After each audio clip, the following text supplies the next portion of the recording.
Bueno, pues aquí estamos. Buenas tardes a todos y muchas gracias por uniros a este webinar que hoy compartimos con todos vosotros y que versa sobre la aplicación de sensores de baja potencia según el estándar IEC 61869. Me llamo Óscar Pereira y trabajo en el departamento comercial de ZV ya desde hace bastante. Quería contaros que el evento de hoy, forma parte de un plan formativo que hemos diseñado en ZV para este año 2025, en el que, os vamos a lanzar, ya os estamos lanzando propuestas gratuitas como esta, webinars, que las vamos a realizar todos los tercer y cuartos jueves de cada mes. Y luego, además, también tenemos ya otro tipo de formaciones más intensas en persona, de pago, y que las realizamos en nuestras sedes de Bilbao y Barcelona. Toda esta información, en fin, toda esta propuesta de formación la tenemos en nuestra página web. Entonces, ahí lo podéis chequear en zvautomation.com, ¿no? .com. En concreto, hablando sobre la jornada de hoy, lo que nos ocupa, pues como ya sabéis, tiene una duración de 30 minutos y vamos a intentar ceñirnos a ella, de los cuales los primeros 20, nuestro experto pues va a hacer la exposición del tema, etcétera, y vamos a dedicar los últimos 10 pues para preguntas y aclaraciones que nos queráis trasladar. Así que, yo no quiero tomar más tiempo.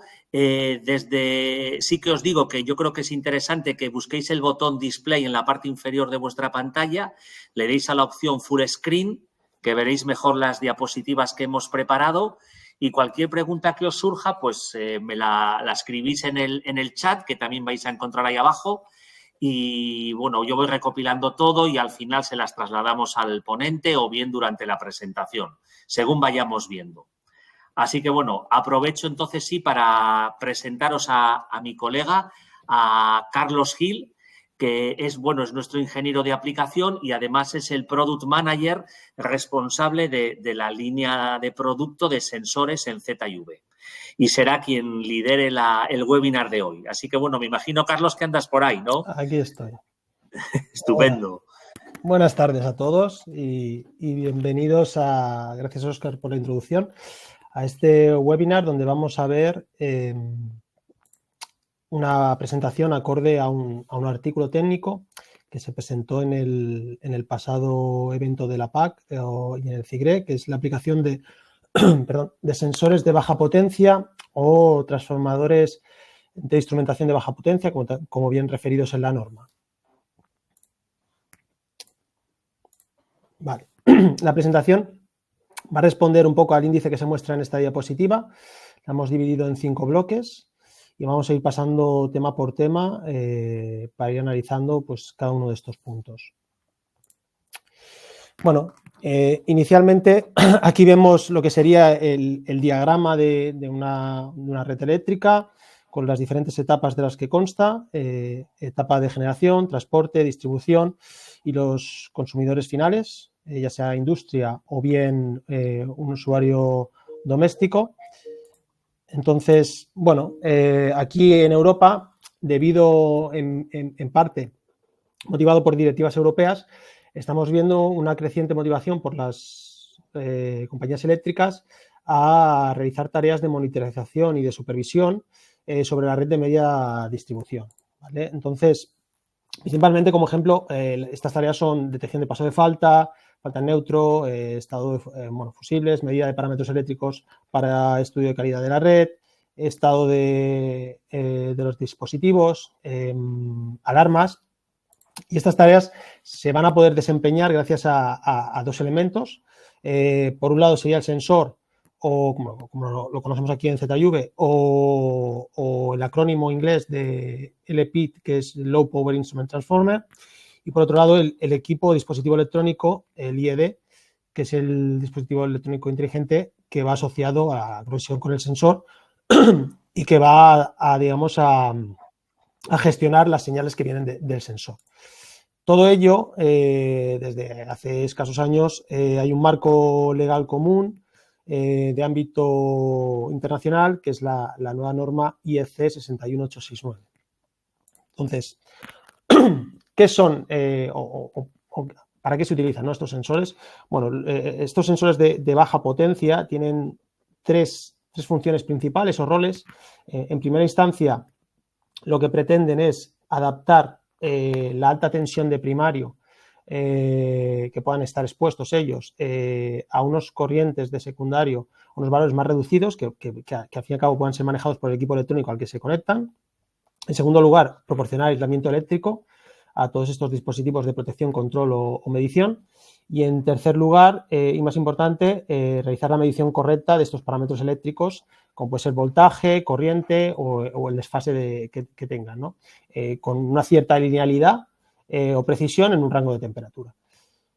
Estos transformadores se presentan como una alternativa a los TTs o TIs tradicionales o convencionales, por una serie de razones. Por un lado, por el tamaño. Tienen un tamaño más reducido normalmente, presentan un coste menor, ofrecen mayor linealidad en el rango de medida y, por último, y desde nuestro punto de vista su mayor ventaja es que es adaptable a la aplicación o al entorno al que se va a utilizar, ¿no? Entonces, existen dos tipos. Vamos a decir, por un lado tenemos sensores o transformadores de estimulación de baja potencia para medida de tensión y para medida de corriente. Bueno, como os comentaba inicialmente, hay un nuevo marco normativo. Este nuevo marco normativo lo que regula es los requisitos técnicos que tienen que cumplir estos sensores. Este marco normativo está dividido en una serie de apéndices. Cada uno de ellos pone el foco en un tipo de sensor o característica del mismo. Por un lado tenemos el apéndice 1, que es un poco los requisitos generales de técnicos. La parte 6 ya está integrada en la parte 1, ha sido desde hace unos meses atrás ha sido introducida o integrada en la misma parte 1. Después tenemos la parte 10 y parte 11, que cada una habla, pues, concretamente la parte 10 de los sensores de baja potencia de corriente y la parte 11 de los de tensión. La parte de la norma que aplica o más directamente a los equipos electrónicos sería la parte 13, que no bien habla de los IEDs, pero habla de las SAMUs, que son las Standalone Merging Unit, y es lo que podemos extrapolar un poco más al IED. Y después, como comentario, pues hay otras partes que están actualmente en desarrollo que todavía no se han publicado. Por ejemplo, la parte 22 va a ser un apéndice donde se van a especificar ensayos extra que no están contemplados en la parte 1 o la parte 10 o parte 11, que son de aplicación a sensores desarrollados para estar integrados dentro de otros elementos que hay de paramenta eléctrica, como puede ser un aislador, un bushing o terminaciones de cables. Entonces, todo ello, todos estos criterios que estoy comentando que se especifican en esta norma tienen una serie de implicaciones. Primero vamos a ver qué implicaciones tiene en el diseño de sensores, ¿vale? Lo hemos dividido en 4 bloques. En primera instancia vamos a hablar del bloque de conectores y cableado. En el marco normativo se especifica que existen 2 conectores, vamos a decir, recomendados. Por un lado tenemos el conector RJ45, que es un conector que normalmente utilizamos habitualmente para conexión a una red Ethernet con nuestro portátil, pues también va a ser para uso de conexión del sensor al IED, y también se recomienda el uso para entornos de exterior, el conector M12, que es un conector multipin roscado, y para el caso de señales secundarias que excedan los 10 voltios, pues se acepta también el uso de conectores con terminales atornillados. La conexión de estos conectores, o el pineado, mejor dicho, de estos conectores está totalmente especificada en la norma. Aquí pongo como ejemplo la tabla del conector RJ45, donde tenemos pines específicos donde tienen que ir el sensor de corriente o transformador de corriente, los de tensión, o en caso de que sea un sensor activo, pues que requiera alimentación, pues también tiene unos pines destinados a ello. Por otro lado, el estándar también especifica que el cableado de conexión al equipo electrónico tiene que ser contemplado como parte del sensor, y esto tiene cierta relevancia e importancia porque estamos hablando de elementos que son pasivos, divisores resistivos, divisores capacitivos, y que la variación de ese conexionado puede afectar al rango de división de este factor y a su vez a su precisión. Y por tanto también se recomienda el uso de cables apantallados o cables coaxiales. Bueno, en el ámbito de la precisión se definen una serie de clases de precisión, ¿no? En el caso del sensor de corriente tenemos dividido en dos aplicaciones, para medida o para protección. Y en el caso del sensor de tensión también existe una tercera clase en este ámbito que la denominamos multipropósito, cuyo fin es congregar en un solo dispositivo el cumplimiento de ambas clases a la vez, equivalente, ¿no? De medida y de protección. Aquí vemos un pequeño ejemplo en estas dos tablas inferiores, donde se compara para un clase 0,5 qué supone ser un sensor para medida y qué supone ser un sensor multipropósito. En el caso del sensor de medida vemos que el rango de aplicación de cumplimiento del ratio, del error en ratio, tiene que ser del 80% al 100% de la tensión primaria para la que esté diseñado el sensor por un factor de tensión, que normalmente suele ser 1,9 o 1,2. En cambio, cuando vemos el caso multipropósito, el rango de aplicación es mucho más amplio. Estamos hablando que desde el 2% hasta el factor de tensión por la tensión primaria, tenemos que tener cierta linealidad. Esto lo que hace dificultar que el sensor, el diseño del mismo, ¿no? Porque estamos queriendo que un sensor abarque mayor precisión en un rango más amplio de tensión primaria. En tercer lugar, en el estándar se especifica la carga nominal. Esto tiene cierta importancia porque hasta la fecha que cada fabricante diseñaba el sensor acorde a una impedancia de carga concreta. Entonces, esto dificultaba la interoperabilidad con el resto de fabricantes. De esta manera se estandariza y se unifica el criterio y todos los fabricantes de sensores van a diseñar sobre esta carga. También se definen con ese mismo fin unas tensiones secundarias que deben entregar tanto los sensores de corriente como los sensores de tensión. Aquí el cambio más relevante respecto a un TI tradicional es que un LPCT no entrega corriente de secundaria, sino que entrega una tensión. Y una tensión considerablemente más baja incluso que un sensor de tensión. Estamos hablando del orden de milivoltios. Y el cumplimiento de la clase de precisión debe ser incluso con una variación del 5% de esta carga resistiva o del 100% en el caso de la carga capacitiva. ¿Vale? Aquí vemos un pequeño ejemplo de tres divisores. En el primero sería el divisor resistivo puro, el del medio sería un divisor capacitivo y lo que realmente tenemos en la realidad en el dispositivo que es una combinación de ambos, porque tanto si hacemos un divisor resistivo vamos a tener capacidades parasitas en paralelo con nuestros elementos resistivos y tanto como si hacemos un divisor capacitivo vamos a tener pérdidas en forma de resistencia. Y por último, algo que incluye esta nueva norma es que tenemos que definir y acotar cuál es la respuesta frecuencial de nuestro sensor. Estamos hablando de que con la tarea de querer monitorizar la red, queremos hacer tareas de control de calidad de la red. Para ello necesitamos ver los armónicos, etcétera, que tiene la señal de potencia, y por ello tenemos que acotar o definir cuál es la respuesta frecuencial del elemento que está midiendo, ¿no? Entonces, de esta manera, dependiendo de la aplicación que se quiera hacer, medida, protección, lectura de diferentes tipos de aplicativos en campo, la norma define diferentes tablas. Aquí vemos el ejemplo, una tabla para clase de medida para un sensor de 0,5 de tensión, donde vemos que el ámbito o la respuesta en frecuencia está acotada desde los 100 Hz hasta los 3 kHz. Se expone un error máximo tanto en ratio como en fase. Y a continuación vemos dos gráficas donde vemos dos en color rosa y en color azul, un divisor resistivo y un divisor capacitivo de Z y V, y el cumplimiento dentro del ABA con la parte de la izquierda sería en cuanto a ratio, a los límites que especifica la tabla, y en la parte derecha en cuanto a fase.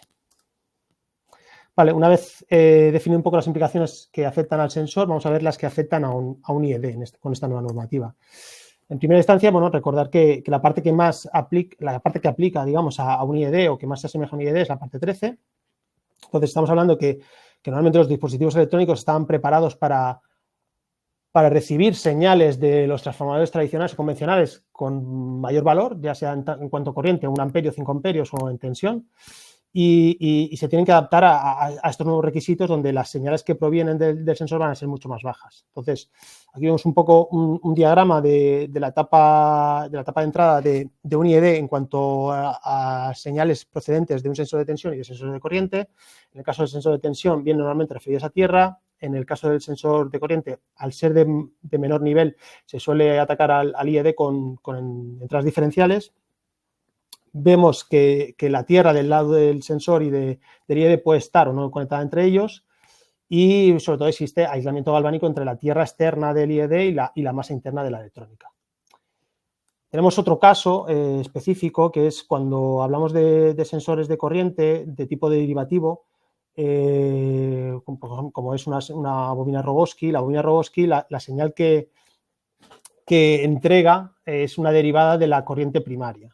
¿Vale? Entonces, para realizar correctamente los cálculos en el equipo ED, tenemos que hacer la operación opuesta, que sería la integración de esta señal. Entonces, esta integración se puede hacer bien por hardware o bien por software. Y este hardware puede ser o bien ya que venga integrada del mismo sensor, si es un sensor activo, o bien que en las etapas de entrada del IED se integre esta señal. Vale, en el ámbito de la precisión, como hemos dicho, un IED pues, puede desempeñar diferentes funciones, desde funciones de protección, detección de paso de falta, de unidad remota. Entonces, tiene que tener sus entradas preparadas para un rango dinámico muy amplio, y eso conlleva pues, dificultad técnica en el diseño, y que, por ejemplo, a lo mejor con un solo ADC no sea suficiente para cubrir todo ese rango dinámico y tenga que tener diferentes etapas de ADC para convertir la señal analógica que le llega al tratamiento digital. Por un lado, se le pide comportamiento en cuanto a frecuencia, igual que se le pide al sensor, porque al final lo que quieres asegurar es que toda tu cadena de medida cumpla unos requisitos. Entonces se le pide una serie de requisitos a nivel aplicación de medida y como aplicación de protección. En el caso de protección, lo que se suele hacer es se aplica una señal, que es la que vemos en la parte inferior derecha, que se llama, bueno, simula un cierre-reenganche. Es una señal exponencial, y lo que se mira es que el error instantáneo que tengan estas entradas esté por debajo de los límites que vemos en la tabla de la izquierda inferior, ¿vale? A continuación os muestro pues, la respuesta que ha tenido un IED de ZV ante estas dos medidas. Primero se le ha aplicado una máscara de corriente frecuencial hasta 1 kHz, y el error que tiene esas entradas corresponde a una clase 0,2. Y en cuanto a la respuesta para la protección, pues se le ha aplicado esta señal exponencial, y podemos ver que el error instantáneo que tiene, que es la curva rosa inferior, pues cumple con la clase 2 TPM, que es inferior al 2%. Vale, una vez explicado un poco qué implicaciones tendría en los dos elementos, os voy a mostrar un caso práctico real de campo. Aquí se trata de una línea rural de tensión de línea de 15 kilovolts. Se desarrolló para un proyecto europeo. La configuración del neutro es neutro aislado. Se trata de un sensor combinado, en este caso, el que se utilizó para la prueba, que tiene medida de tensión y de corriente, y para equipo IED pues se utilizó el equipo de ZV RGDM. Entonces vemos aquí en las gráficas de la izquierda, en la tabla superior, los voltajes de las tres fases, perdón, y en la parte inferior las corrientes, ¿no? Entonces vemos que en cierto instante la tensión en la fase A se produce una falta, va hacia cero, ¿no? Y por el tipo de configuración de esta línea, las dos fases sanas aumentan su voltaje hasta que en un punto determinado de nuevo actúa la protección y disuelve la falta. Bueno, los picotazos que vemos abajo son descargas capacitivas debido al tipo de configuración que tiene esta línea, ¿vale?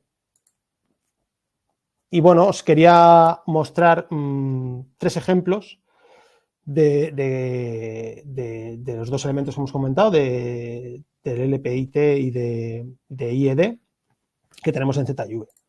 En primera instancia tenemos este sensor. Este sensor es un sensor de tensión que es para celda de gas, ¿vale? Para interior. Está pensado para una tensión de línea de 24 kilovoltios. Es un sensor para interfaz C, para instalar dentro de un conector simétrico en T. la terminación del interior de la celda. Y bueno, la clase de precisión que tiene es 0,5P, es un sensor multipropósito.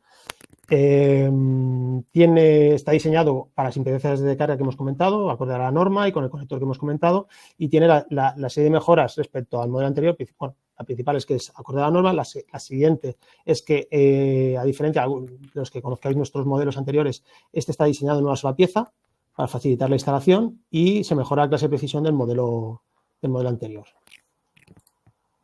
En cuanto a sensores de corriente, pues tenemos este diseño que está basado en un núcleo toroidal magnético, no abrible. Está de nuevo pensado para celda GIS de gas y bueno, el ratio es para una corriente primaria de 500 amperios y entre GaN secundario 225 milivolts.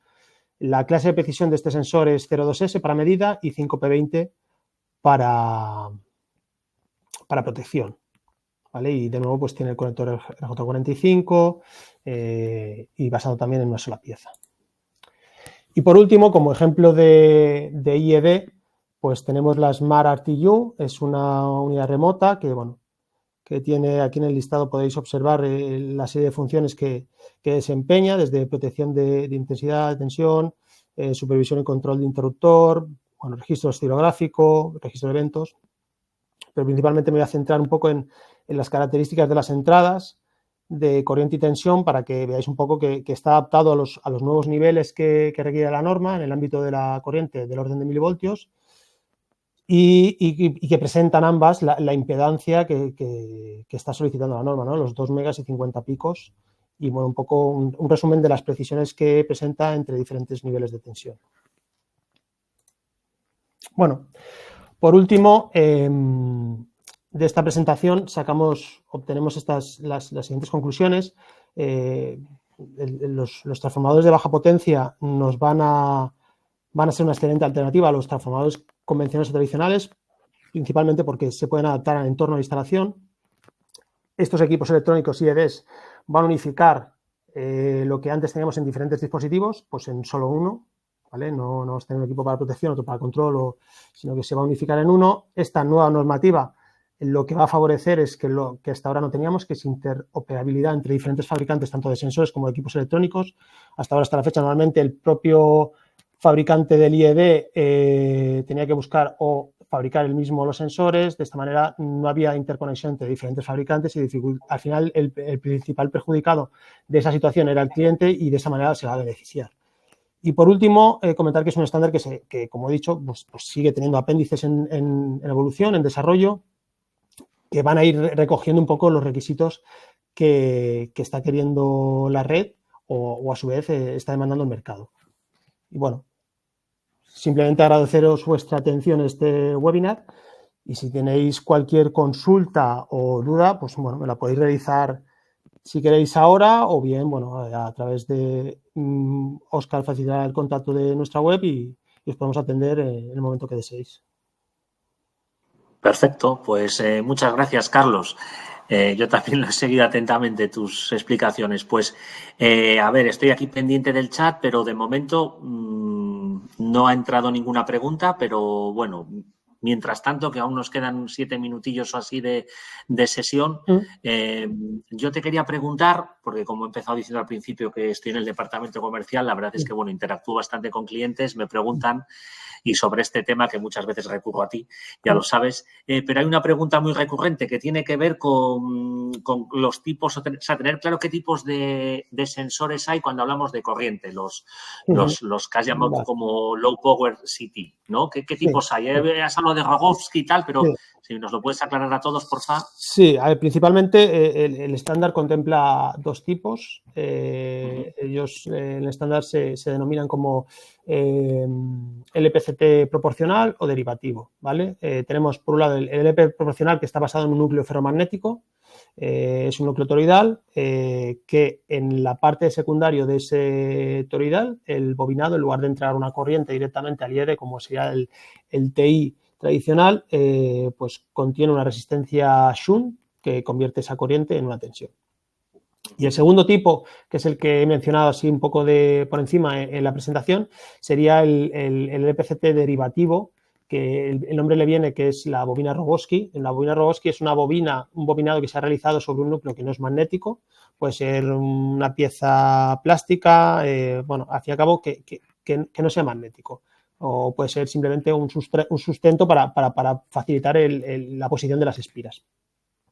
Esta bobina tiene la particularidad de que la señal que entrega en el bobinado secundario es una señal derivada de la corriente primaria. Entonces, para hacer esos cálculos o los oscilogramas o cálculos de factor de potencia, etcétera, es importante tener en cuenta la fase de la señal. Entonces, si queremos ser correctos, vamos a decir, o tenemos que hacer la operación inversa, que en este caso consiste en la integración y que se puede hacer, como bien he dicho en la presentación, o en el propio IED o que ya venga integrada de la bobina. Y estos serían básicamente los dos tipos o tecnologías que existen a día de hoy. Perfecto, muy bien. Bueno, veo que al menos alguien por aquí me están escribiendo. Es que tenemos que pensar que tenemos también gente, colegas que se han conectado en Colombia, en Perú. Bueno, tenemos aquí una audiencia importante. Así que, bueno, aquí nos llega uno, por ejemplo. Mira, hablando de tipos, Carlos, nos dicen, hablando de los tipos de sensores para corriente del tipo anillo, ¿son solo para medición homopolar o también entre fases? No, pueden ser para ambos. El sensor se puede diseñar o para hacer medición homopolar o de corriente de fase. Es indistinto. Vale, o sea, vale, sí. Las dos aplicaciones las sí. cubre el que hemos visto antes, ¿no? Bueno, en este caso, por dimensión física, está más pesada para corriente de fase. Pero también hay dispositivos que abrazan, vamos a decir, las tres fases y te permite hacer el cálculo de homopolar. Vale, perfecto. Mientras llega alguna otra, que creo que hay algún otro colega está escribiendo. Te pregunto yo, ya que te he presentado como director de producto de los sensores aquí en la casa, en ZIV, ¿qué hoja de ruta tenemos o qué cabe esperar en los próximos meses en qué estáis trabajando en ingeniería? Bueno, ahora principalmente, el primer paso es adaptarnos un poco todo nuestro portfolio a este nuevo estándar, poco a poco, porque bueno, ya teníamos una gama amplia de sensores para diferentes tensiones de línea, etcétera. Entonces, en primera instancia, estamos trabajando en el sensor que os he mostrado de tensión, es para ámbito de uso interior. Entonces, estamos diseñando un sensor para uso exterior, también de tipo enchufable, para terminación para conector en T. Después estamos trabajando también en ampliar nuestro rango de oferta de sensores de corriente para diferentes corrientes primarias y ratios según requerimientos del cliente. Y en el ámbito del IED, mis colegas de IED están terminando ya están en fase de homologación final de una remota que mejora las características de la unidad que os he presentado, de la Smart RTU, en cuanto a precisión de medida y en cuanto a funciones que ofrece. Esta sería un poco la hoja de ruta así a corto plazo, y a largo plazo pues ir ampliando nuestra oferta en función a diferentes tensiones de línea. Hemos empezado con los sensores de 24 kilovolts, pero pasaremos a 36 o incluso nos planteamos, todo esto es para subestación secundaria de distribución, pero nos planteamos dar el salto a subestación primaria. Ok, bueno.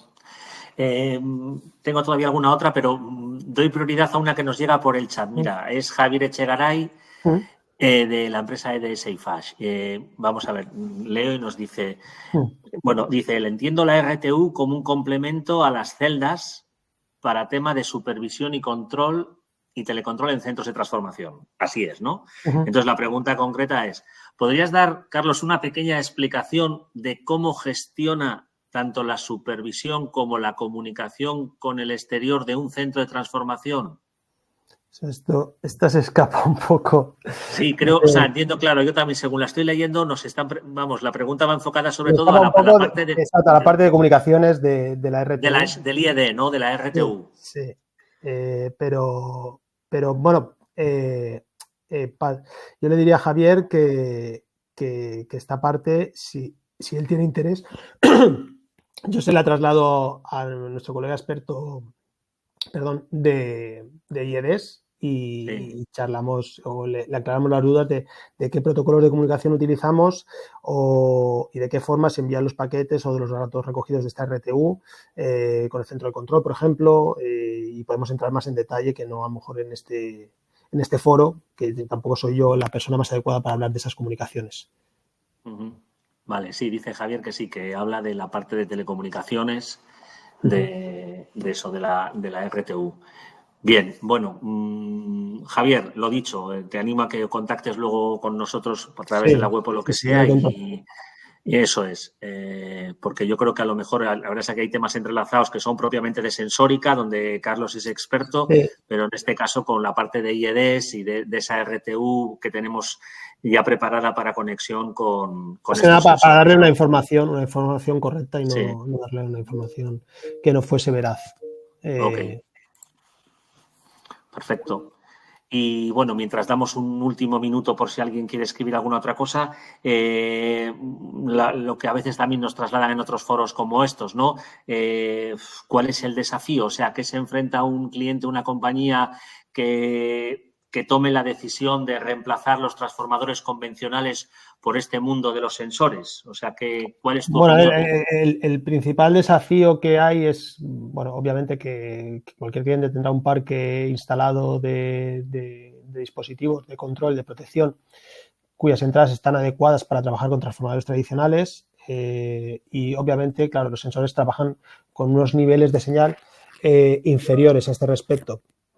Entonces, bueno, yo les diría que existen unos accesorios fabulosos que adaptan la señal proveniente de los sensores a esos dispositivos de control más antiguos que necesitan mayor nivel y decirles que obviamente, bueno, esto es un paso hacia adelante. La tecnología ha evolucionado en esta dirección, tiene una serie de virtudes y tarde o temprano ese parque se va a tener que ir actualizando estos requisitos porque la mayoría de fabricantes se van a adaptar a ello. Entonces, va a ser una transición, como todo en la vida, en la que va a haber que ir pasando primero pues, como digo, por el uso de a lo mejor ciertos accesorios para combinar estos nuevos sensores con dispositivos electrónicos antiguos, pero tarde o temprano esos dispositivos electrónicos nuevos, esa renovación de ese fabricante que hasta ahora les suministraba ese tipo de dispositivo, va a adaptar sus entradas a los nuevos sensores y va a dejar de mantener esas entradas para transformadores tradicionales. Entonces, bueno,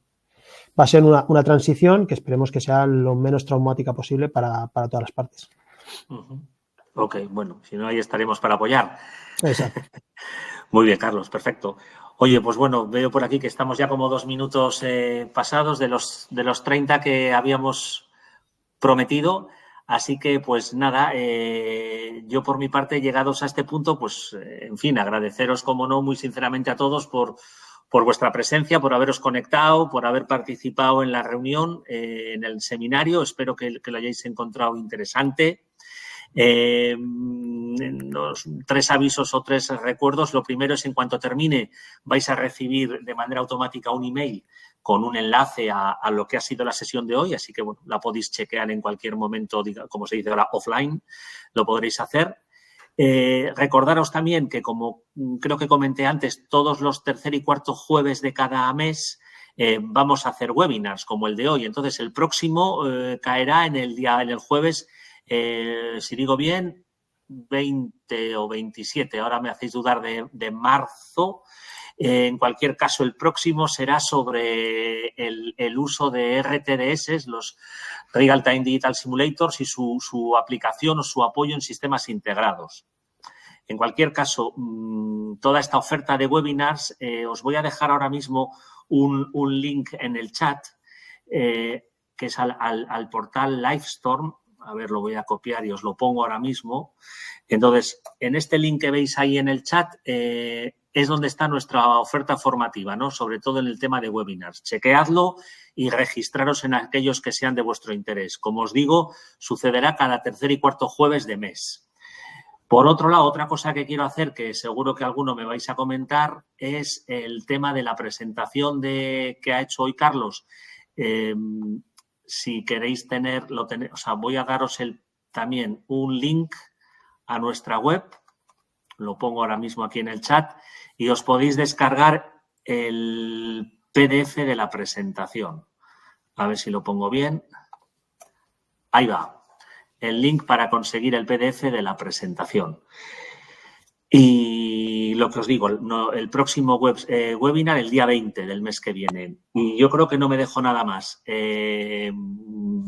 Agradeceros de nuevo que os hayáis conectado y nos vemos en el próximo webinar. Un saludo y buenas tardes a todos. Gracias. Buenas tardes.